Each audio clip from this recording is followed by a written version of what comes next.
This is quite an underestimated plant. It is making billionaires huku nje.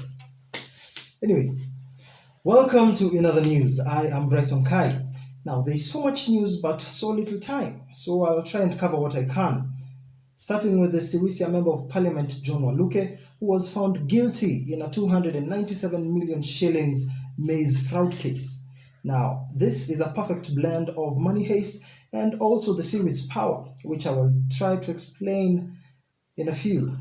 Now, for me, I think they should stop calling it a maize fraud case and call it a fancier name, give it the name that it deserves. We call it a corn fraud case since they conned us. Get it? No? Okay.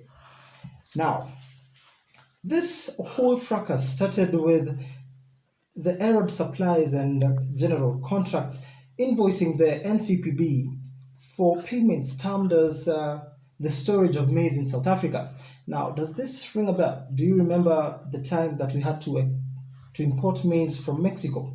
This is probably the same thing that was played then, but the culprits were not caught. Because I'm thinking, labda these people walichukua wali invoice NCPB tena wakamwambia we have Baileys in Mexico, wacha tuweke hii maize mtakuja kuchukua baadaye. But then later kukakuwa na maize scandal and we had to import the very same maize, and it just profited those people wenye walikuwa wametengeneza hiyo invoice. But I don't know, maybe. Now, 297 million was transferred from the KCB Kencom branch. I say again, Kencom. Please, kuna kuwaga na pickpocketers, kuna kuwaga na wezi who still in broad daylight. Now, these thieves hapa read from the same script. Waliamua tu kuingia ndani ya bank to make it like, a white collar theft job.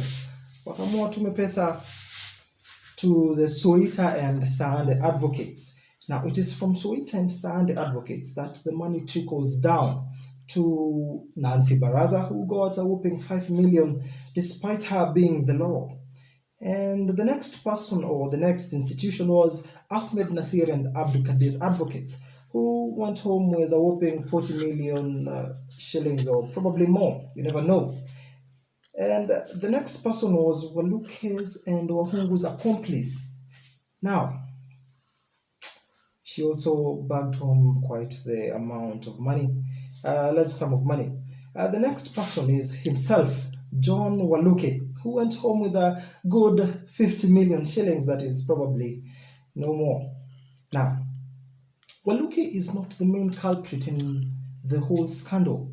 You see, the guy behind the curtain, the ghost, is the guy that we are supposed to get, but he keeps evading the DCI, he keeps evading the law, and he went home, or she went home, with a 112 million shillings. I know. Kaikai termed this as, termed maize as the corruption starter pack, which I should go ahead and watch the Kaikai's kicker. I'll probably put the link above. Now, on to the next thing. The Kirinyaga governor, Honorable Waiguru, will probably stay in office despite the impeachment motion. Now, this will probably anger a lot of people, and also a lot of people will be happy. But I would like to give some advice to some people who are peddling stories of the verdict being known already or decided at Capitol Hill. Now, that is a desperation and rather a sympathetic move, especially since it seems like they're kicks from a dying horse. And most of the people peddling such information are the people who are just ousted from their positions or the superior positions in Parliament or the Senate or, I don't know, any public office out there. Now, in an ethical point of view, and this is my stand, every politician in Kenya should not hold any public office or any office in that matter. They have made a lot of money. Let them go home. Give a chance to people who can do their work better and who can serve Kenyans.